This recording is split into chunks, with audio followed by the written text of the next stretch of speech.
Welcome to Mindflow Radio. We are creating conscious community by sharing mindful manifesting skills and transcendental music. We are all in this together.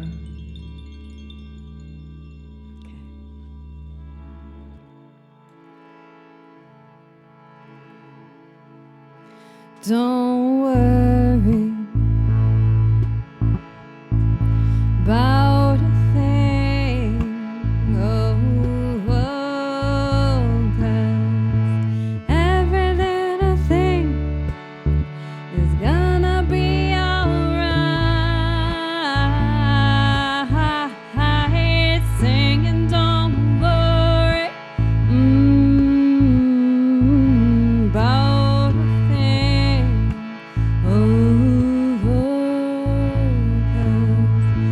Every little thing is gonna be alright. Woke up this morning, smiled at the rising sun. Three little birds sat by my doorstep, singing sweet songs of a melody pure and true. Yeah, this is my message to you. Singing, don't worry about a thing. Cause every little thing is gonna be alright.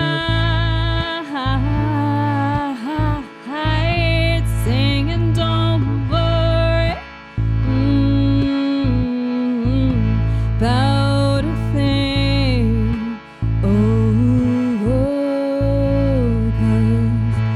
every little thing is gonna be alright. Woke up this morning, smiled at the rising sun. Three little birds sat by my doorstep, singing sweet songs of a melody pure and true. Yeah, this is my message to you. Singing, don't worry about a thing. Cause every little thing is gonna be alright. Singing, don't worry about a thing. Cause every little thing is gonna be alright. Singing, don't worry about a thing. Cause every little thing is gonna be alright.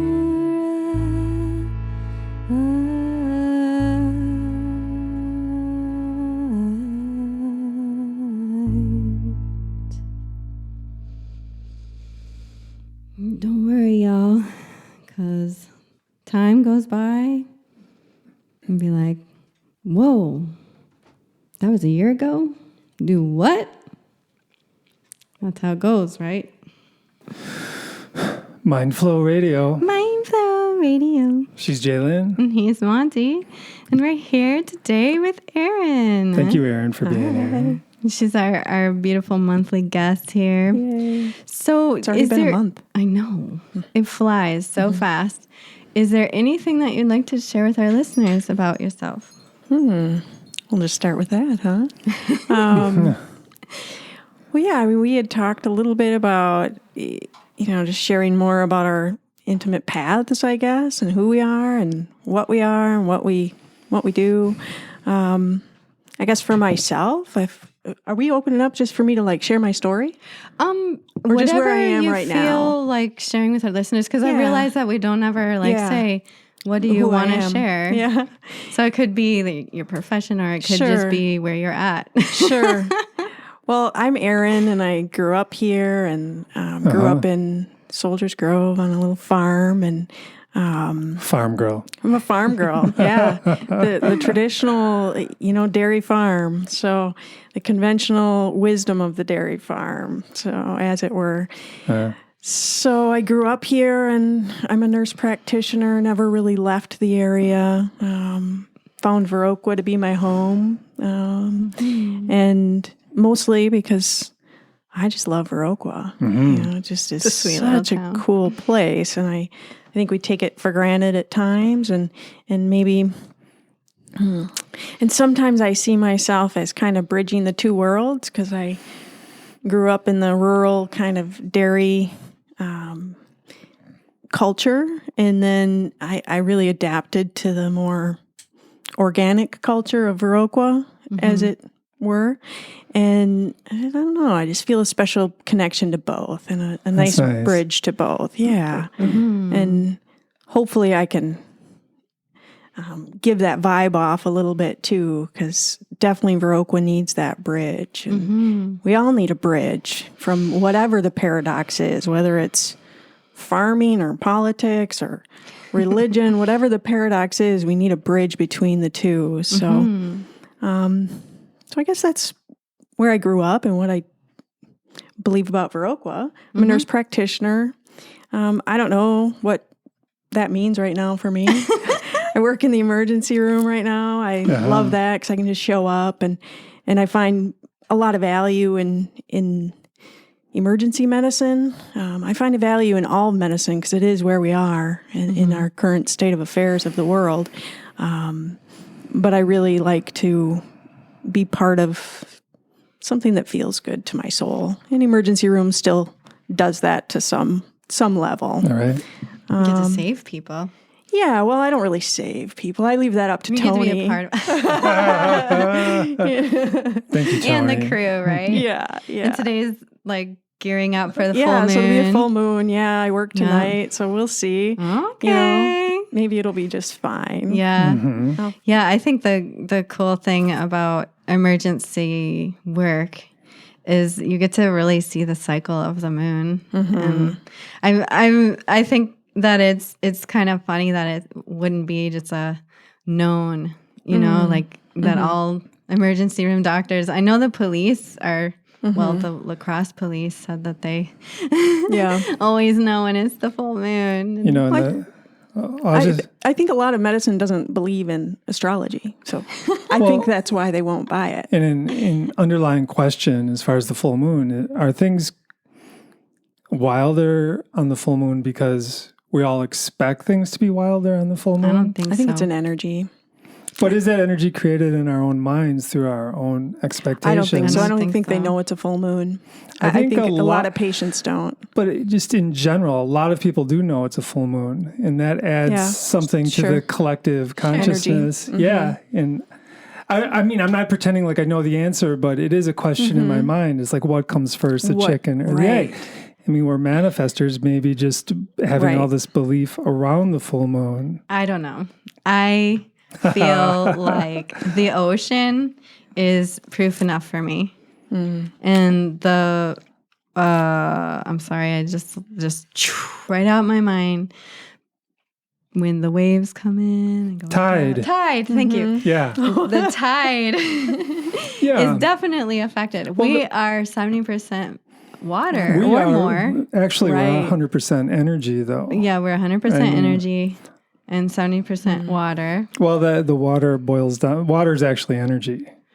Okay. Just saying. Really. I guess we're On a having... All energy. the physics level of things. And that's but I hear you, the tides are altered, but that doesn't necessarily, in my mind, mean that our behavior is altered because of Completely causality. it's I think it pulls on us, just like the moon pulls on the waves. It pulls on us, and we don't exactly understand it. I think if we understood it, we would actually be more calm. Right. If we could be mindful of it. Yeah. So that's the other piece too. Is Instead of feeling crazy. if you feel that energy and you're like, wow, what's happening with me? And you can, the metacognition to notice it. Yeah. But if you don't have that, then you would likely spiral and maybe land in the emergency room. I don't know.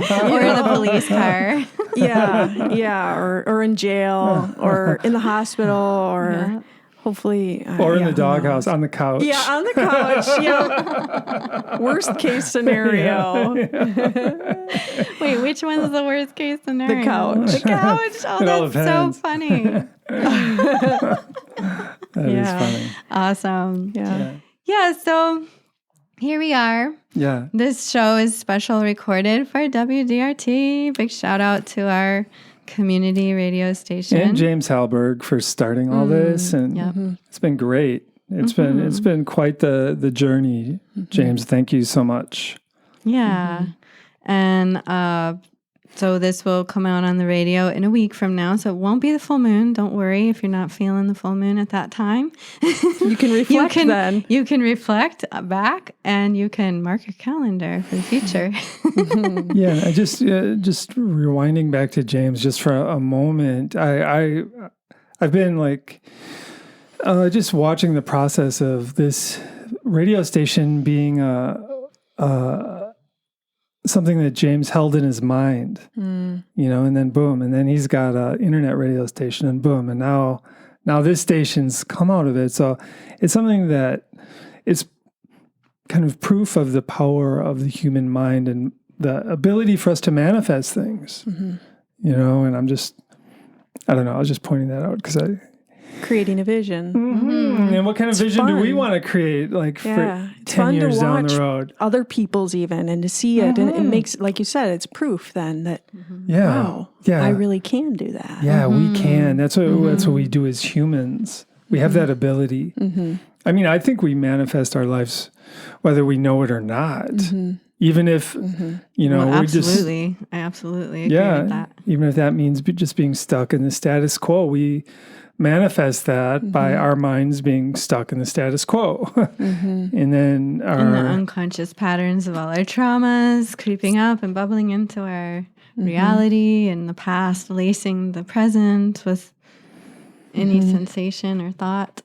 That's why I think it's important that we consciously work on creating the life we feel we're destined to lead.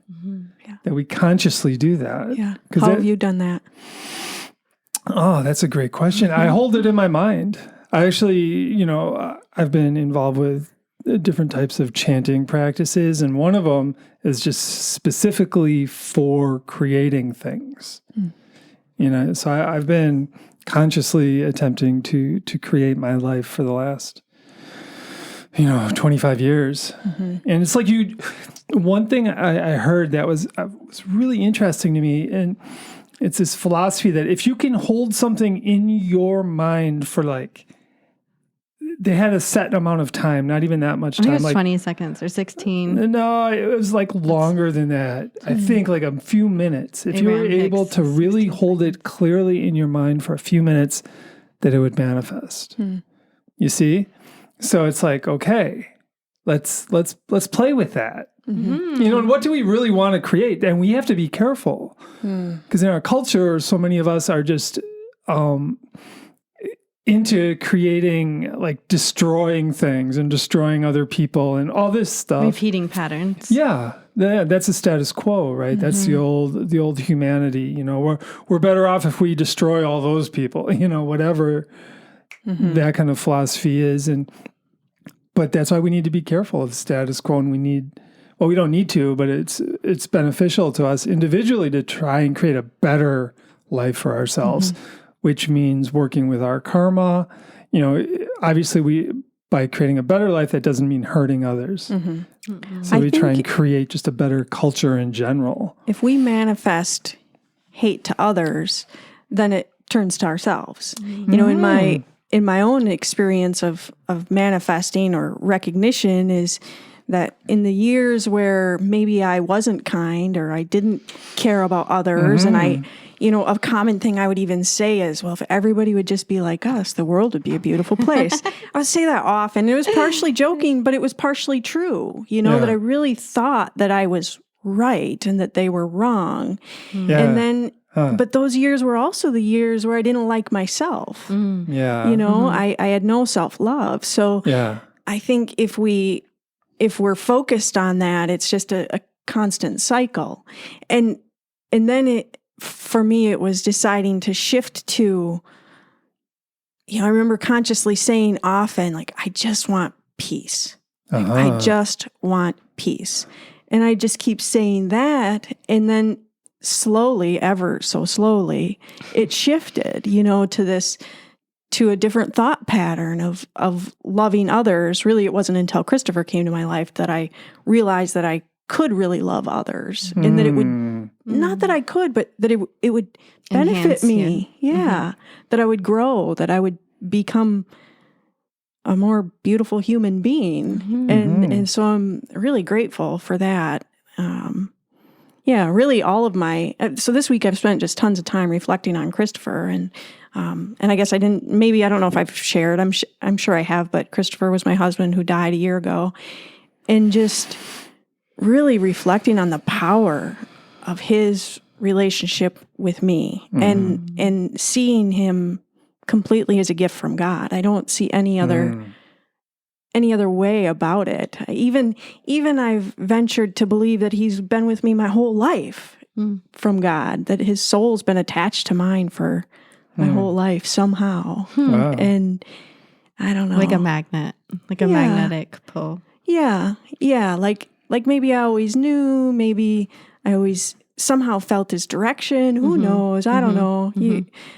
I thought this week for a little bit I might be losing my mind a few times too. So all sorts of crazy ideas and wanderings, but certainly a gift from God. Yeah.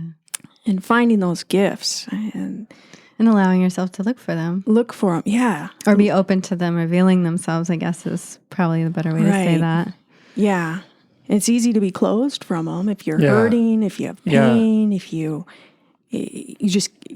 Well, we build walls too. Or absolutely. Like you're saying about hatred too. That's like, it's blinding. Yeah. Because hating others, and then we hate ourselves because the mind's in the habit of hating. So then I make a mistake. I'm blaming, and then self-hatred, and then we're not open. Right. And then we don't see like the beauty. Right. And we miss the sunset. Yep. Or whatever it is. We don't hear the birds. Story. I think about that sometimes. That's a good one. I think, here I am. I'm 40 years old, and I'm married twice. I'm a widow. Like all these things I didn't ever imagine being. Right. I have a toddler. I'm 40, and I'm not doing it alone. I have family. I have friends, but still, I'm kind of alone.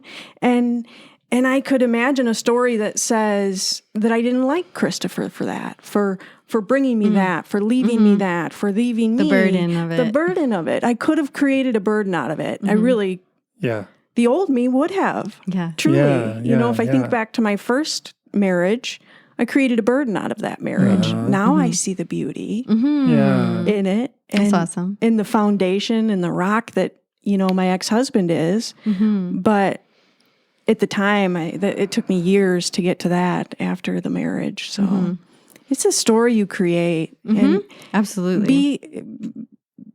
Be conscious of and kind in your story. And to yourself and others. Yeah. We all have these stories. Yeah. Essentially, that's our philosophy. That reminds me of our neighbor who he's, shout out to Robert. Hey, in case you hear this. it's always so fun. It's almost like that one show where the neighbor is peeking over and they always have the conversation. I can't remember the show, but Home Improvement. Mr. Wilson? Yeah. He's our Mr. Wilson, and we'll like go out for a walk, and there he is, and we'll have this like great, meaningful conversation. And we were talking about spiritual direction and spiritual bypassing and how to not to do that. And he was talking about there's 3 really important stories that we have to listen to. We have to do the deep listening, and that's our story, your story, and the story. And I just thought that was great. Yeah. Because we want to skip the your story or our story. Our story is better than your story, because my story is better than your story. And the story doesn't even exist to some people. Right. I had periods in my life where there was no the story. Right. It was just me and them.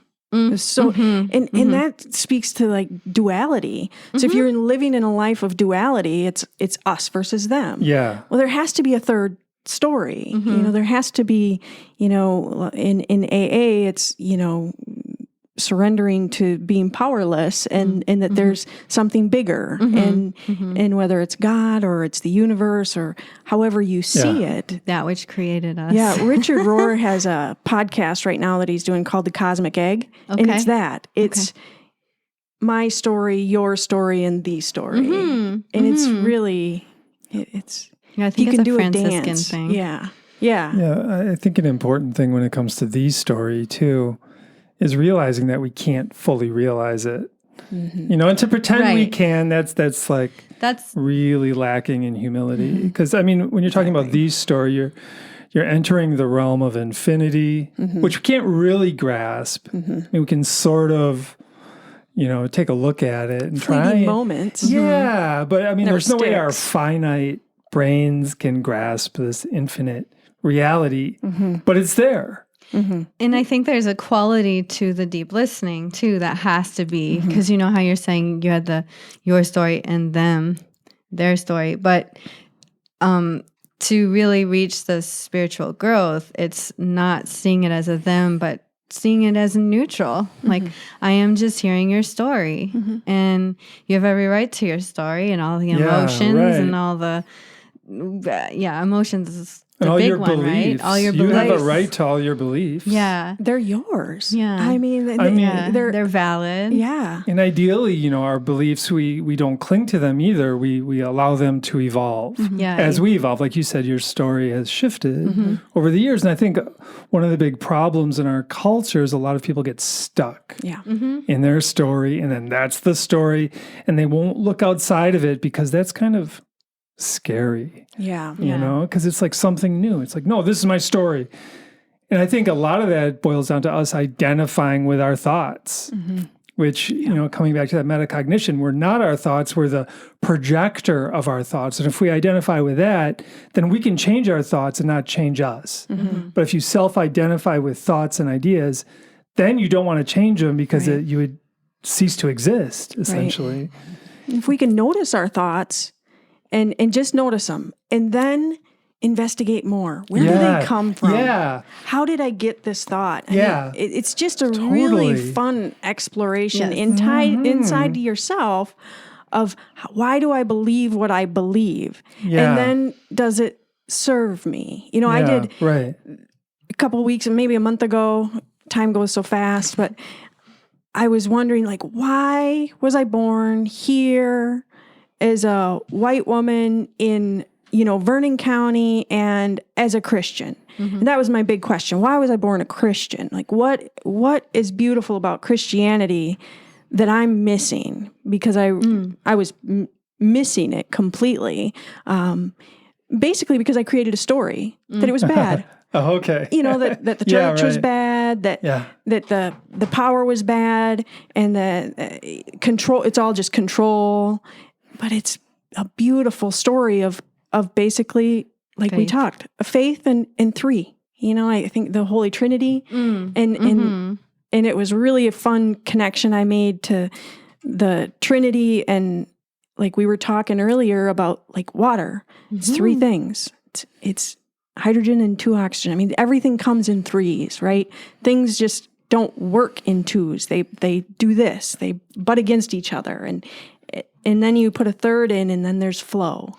And I think it's like cool. the tug of war can only be done with 2, but once you have a third, or even when you're what just flew through my mind is a court, and you don't want even numbers because you need that odd to tip the scale somewhere. Yeah. And you have that triangle and you connect the dots and it's a circle. Yeah. Right. Boom. It is. Yeah, that's a right yantra.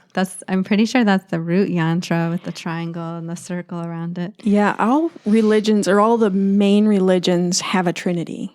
And so that is really telling to something, to the power of 3. It's really a powerful number. If I had to have a favorite number, I guess that's it now. Oh, that's cool. Oh, it's a magic number. Yeah, it is. It's a magic number. Do you know that song? No. Oh, Schoolhouse Rocks. Schoolhouse Rocks, y'all. Nice. Yeah. You can tell what I did with my kids. Lots of singing. How about you this week, Jay?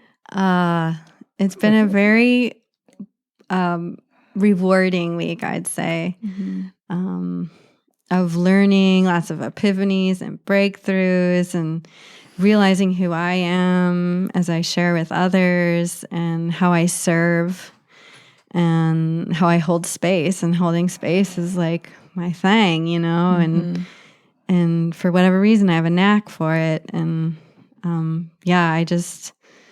I've been really enjoying visiting with the people that I've seen this week, and getting ready for this full moon. I'm a Libra, and this is a Libra full moon, so it's super special for Libras. And so I guess going back to that, and for those of you who don't get to see this at this very moment, and you're getting to see this later, seriously, do reflect to Friday, Saturday of last week.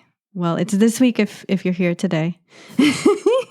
It's Friday, Saturday of last week if you're hearing this on WDRT or on the podcast replay. And this is about the wounds of the heart. And how can you nurture the wounds of the heart now so that the cycle ends? The karmic wound cycle of the heart can be complete if we embrace it fully now. And we can go around and do it again for another year. No problem. The universe doesn't care. The universe is not judging us. No matter what name you give it. It's about holding space. I mean, who is the best at holding space? The universe. And it's like, oh, you decided to go around that merry-go-round again. Totally fine. Well, completely your choice. Yeah. So when you say no judgment, when you say embrace the wounds of the heart completely, could you go into that a little more? Yeah. Okay. So being willing to reflect, being willing to sit with yourself, being willing to allow anything to bubble up, to not judge yourself. There's not good, there's not bad. These things of our past they're a part of our story. That's how we got here. This is a beautiful time to turn the page, create a new chapter, to glean the wisdom and let the rest go. Yeah. Yeah, it's like... That's the danger of it, is to get stuck in that just rumination about it. Because that's not a healthy place either. Right. You want to accept it. Yeah, but it's not healthy to push it away either. Right. No, you don't want to repress it. This week, our friend Gia was visiting with me, and she... I was telling her how much I would often go to a place where I would wish Christopher was here. I would just wish. And I would immediately say, oh no, Erin, you don't wish. Like, you're here, you're not, this is now, he's gone, wishes are not going to serve you.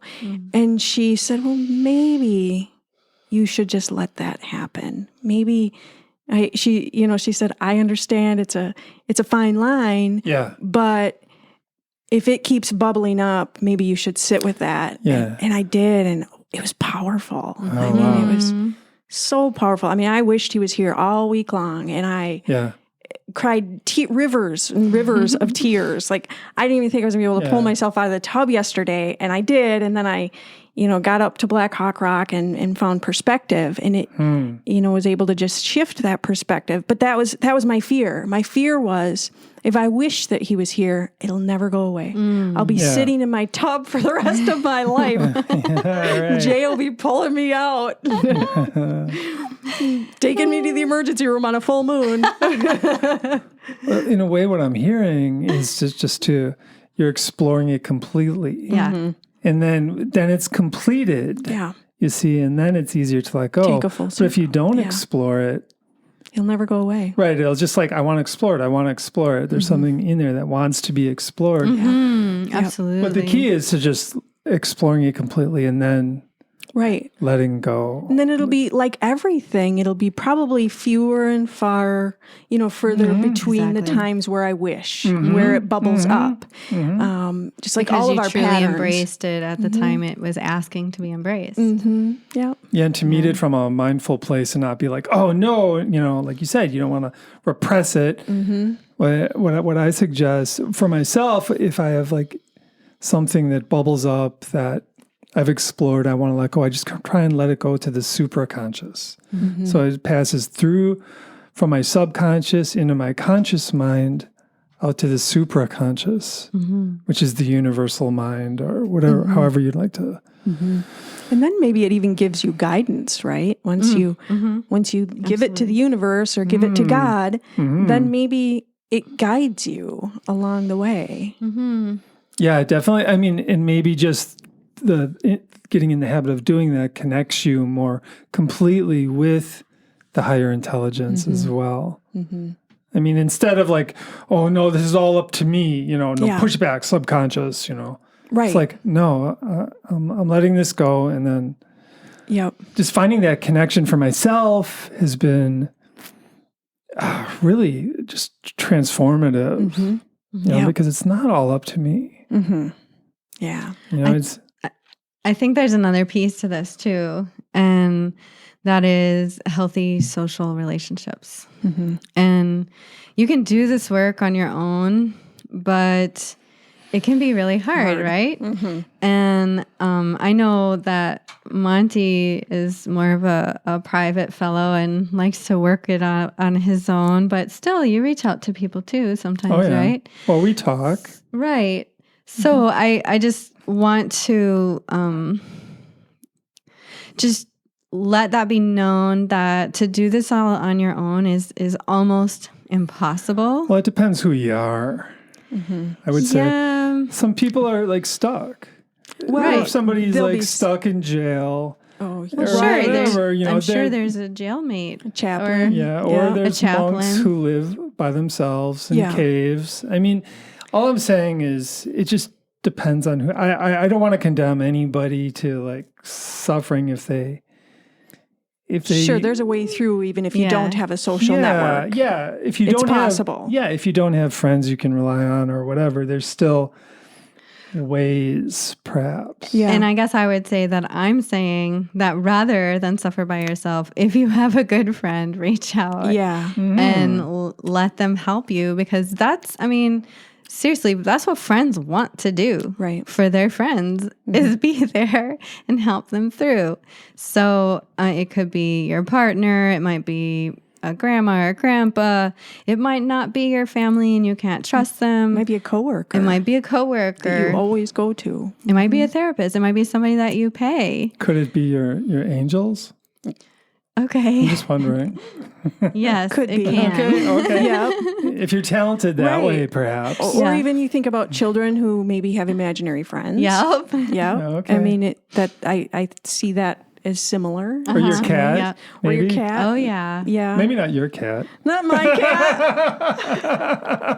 My cat's Not a good kitty therapist. No, he's not so friendly. Bite the He is out to of you. though. He loves me, and that's it. That's how cats are, right? I've never been bitten so hard by a cat. He was biting at me, walking by him constantly last night. Oh, really? Because he needed water. Oh. Poor kitty. Jeez, Pepper. He's like, I think I might shrivel up and die. So I'm just going to bite you until you figure it out. I could barely poop because it was so dry because I don't have any water, Mom. That was a little TMI there. Sorry. But It's a cat. That's a cat, right? it's a cat. Okay. I have zero idea how much time has gone by because I'm not keeping track. So I think now is a good time to kind of summarize, like, what have we said? What are our tips for our listeners? Like, what do we want them to know that we were trying to convey? Well, for me, I'm glad you brought that up about reaching out, because I think that's really true and helpful. And because I sat with wishing Christopher was here for almost a year, and I didn't say anything to hardly anybody about it. Mm-hmm. And then finally I said it out loud and was given permission. Mm-hmm. Then it's validation that it's okay. And then I was able to move through that. So reaching out for help, if you have people in your life, use them, man. Mm-hmm. I mean, that's or what accept their service. Yeah. It makes us feel good. Yeah. And I, to add to that, I also just like what you were saying, like if you don't have friends, like your friends aren't the kind of people that you would share this stuff with, then it makes complete sense not to. Like, yeah. The friend that you want to share this with is somebody that you feel better after talking with them. If you feel worse, then there's no reason to expose yourself more. So there's hotlines out there, Therapists. There's therapists, there's coaches, there's yoga classes, there's different ways that you can get that social fuel filled back up. Mm-hmm. I feel like being social creatures, we need to fill that well. Mm-hmm. So, but I don't want anyone to feel like their best friend who always makes them feel like crap is the person that they're going to go share this with and think it's going to change anything, because it probably won't. Mm-hmm. Yeah. What else have we talked about? We talked about how each of us have stories, mm-hmm. which is essentially we all have philosophies, mm-hmm.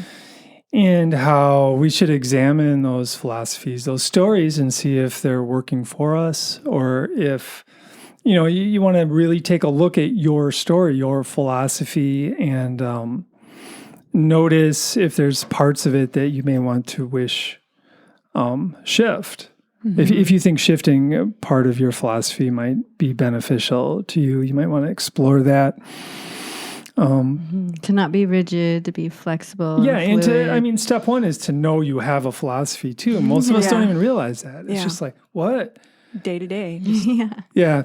Which means status quo, essentially. Mm-hmm. If we don't examine it, we just kind of like the old story just keeps happening over and over in our mind.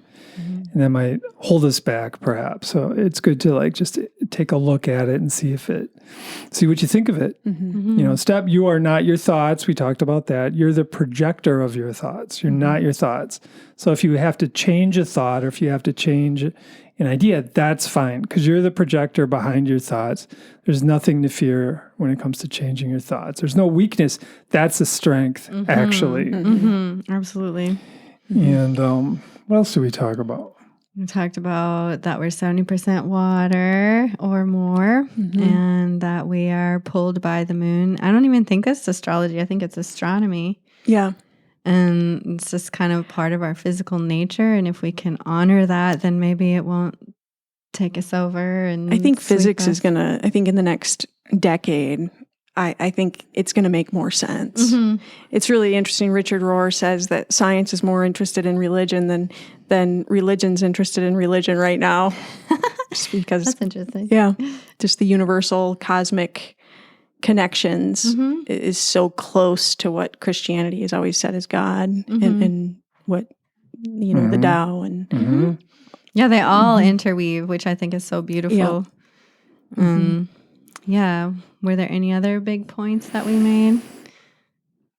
No, but we didn't talk about love, so I think we better put a little plug for love. Well, you did say that like self-love was the key, and I agree with that. So how do we do that? Yeah. Is the question. I think so. The self-love, to tie that in with what we've said too, is to be flexible with your philosophy, is to be flexible with your beliefs, is to... I think you have to explore them too. Right. It's the trauma. Yeah. I think a big piece of it is the trauma, and you have to explore that trauma. The why do I believe this? And it's not always trauma. Sometimes it's beautiful why you believe what you believe. Other times it doesn't serve you, and it's exploring that so that you can get to your true self. Yeah. Then you can love your true self. It's like loving the baby J, or I do this. Oh, that's my baby. Oh. It's getting to that place. And I think it's through investigation and then the good things like the bath and the physical self-love too, like and the maybe saying in your mind the things you tell yourself, the inner training your dialogue, mind. training big time. your mind, having space between your thoughts, not thinking too much, being okay with stillness and not calling it boredom. Yeah, that's a huge one. I wonder what it would be like to be bored. It's been so long. I think it's funny that, and I didn't mean to add something, but boredom is generally those times when we have time. Yeah. Instead of going, gee, now's the moment I sit in stillness and listen to the birds and watch my cat. Or, it's like we go, oh, I need to be doing something. I'm going to turn on the screen. Something's got to be on TV. I need to be entertained right now. But really, the present moment is super entertaining. Yeah. In my opinion. Well, and that's something that screen time does to us, is when it kind of pounds all this information at us. So then when it's turned off, you feel bored. And your mind is kind of processing all the information. It's confusing. It doesn't feel good. And you're bored. You're stunned. Your mind is stunned. So it's hard to hear the birds and appreciate them at that point. So that's part of my self-love trip, is to attempt to be moderate with the screen time, really. And another aspect of self-love I've been working with is just physically bringing that heart forward and trying to have love in my heart, and then if I can have that love feeling in my heart, that openness, it's like an open, energetic, vital kind of feeling, then it's easy to apply that to the world around me or to myself. But if I don't, and I noticed the other night, I woke up in the middle of the night and I had some like fearful thought, and my whole heart felt constricted and anxious sort of, and uncomfortable, like a buzzing almost. I was like, oh, this is the feeling of fear. It's like, so fear gets in the way of love for sure. So noticing that, and I suggest just working with it. But bringing the heart forward just throughout your day as much as possible, and trying to feel that energy emanating from the heart would be my suggestions. It's a practice I work on. And just to tie in the trinity of stories too, and that as we have self-love, then we're more open and willing to accept the other person's story. We're more open and flexible and fluid to contemplate the story, and without any dogma, but just from this place of love, we can sense truth and we can sense dogma. Or how would you describe dogma? Just status quo. Status quo. Rules and order. Yeah. The way it goes in my head is the dogma is the human crap that we put on the beautiful that is so not human, right? Yeah. And like we try to humanize that which is way beyond the human. Like we're just like a little bit of the universe, and the universe is this huge which energy. gets down to like the third story too, which is something we talked about. Right. Is that what you're saying? Right? Yeah. Sorry. What an ego trip to try to humanize. I know, right? No doubt. The universe or God or I know what God is. Yeah. It's like, do you really? Yeah. It's like, okay. I still can't describe it often. Well, right. Often I just get stuck. Words. I can write it sometimes. I can meditate on it, but I often can't speak it. I think you're right. It's more of a feeling. It is beyond words, actually. Yeah. I mean, to really get there is like you have to be in this transcendental place, and you perhaps have glimpses of the feeling. Yeah. And I just want to honor those who do have a structured belief of God or the universe. And it's totally okay. We're not criticizing you. We're offering that the boundaries of the constructs be permeable and receive your intuitive. Yeah, to look deeper. Yeah. To just imagine that it could be deeper than the construct. And that it's okay have to your own explore personal it. experience with it instead of just receive what you're told to experience. Yeah. Yeah. Just find humility in general. I mean, that's like a huge issue in our culture, I believe, is we lack in humility and we think, I know this, I know this, I know this, I know that. And really, what do you really know? It's like, well, I think this is true, but maybe it's not. Have more of that type of philosophy is a bit more humble, or way more humble and more accurate. And fluid, which I guess is what I'm saying is the humility is fluid because it's, I'm open to the idea that I don't know. And yeah. So shout out to our WDRT listeners, and thank you for all of you on the live stream. We have more for you. And for any replays, Mindflow Radio, you can look it up on Google and you'll find lots of ways that you can be entertained by mindful living explorations with us. And we have another song or two, I'm not sure. And we'll see if Monte wants to share a little Tai Chi with us. We'll see.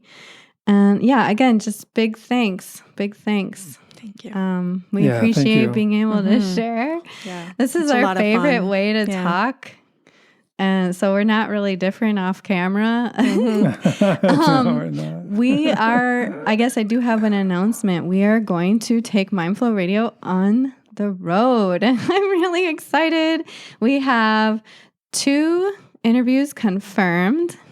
1, I'm hoping that will be confirmed. So we might have 3, and we're possibly 4. Possibly 4. We'll see. So it's all very exciting. So stay tuned, and you can subscribe, follow us. You can reach out to us via email or however you can find your way to us. And if you ever need an ear, let us know. We're here.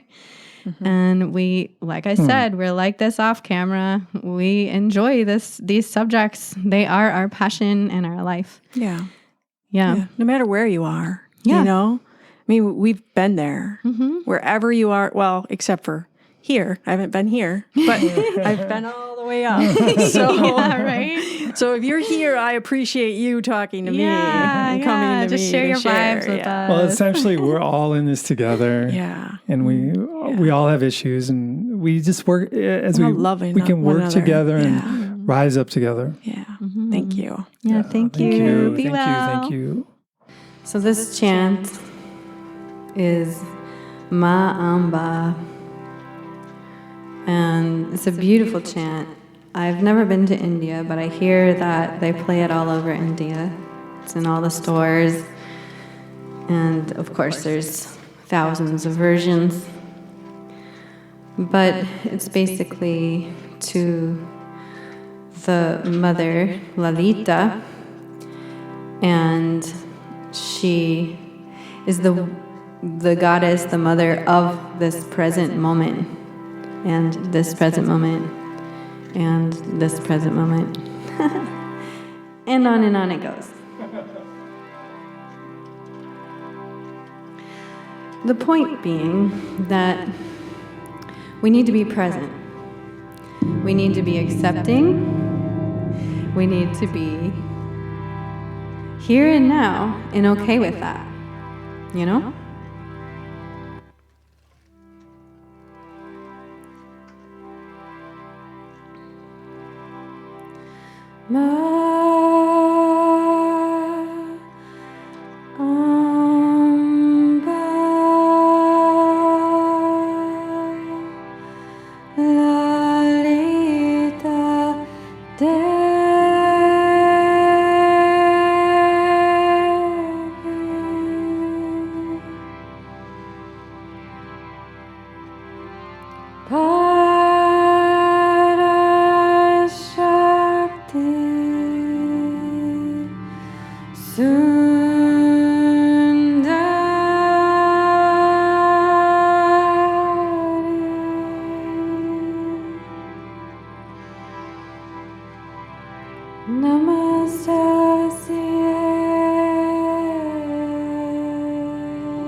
One more for good measure.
Namaste.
Namaste.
Playful,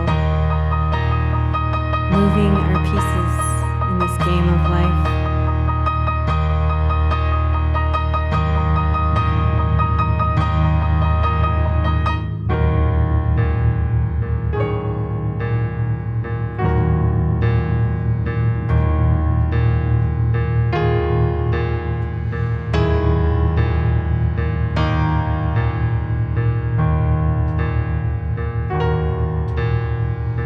Let it be a collaborative game, a cooperative game.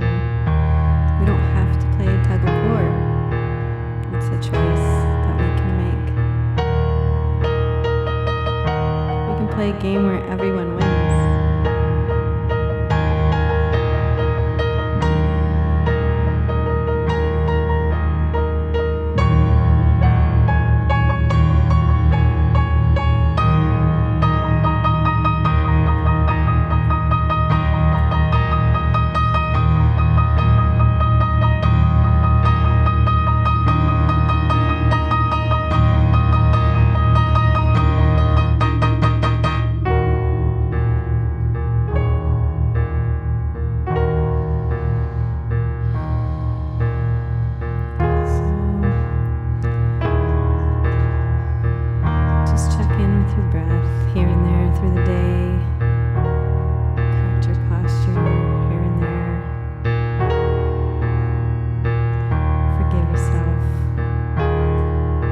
Simple task, this game of life.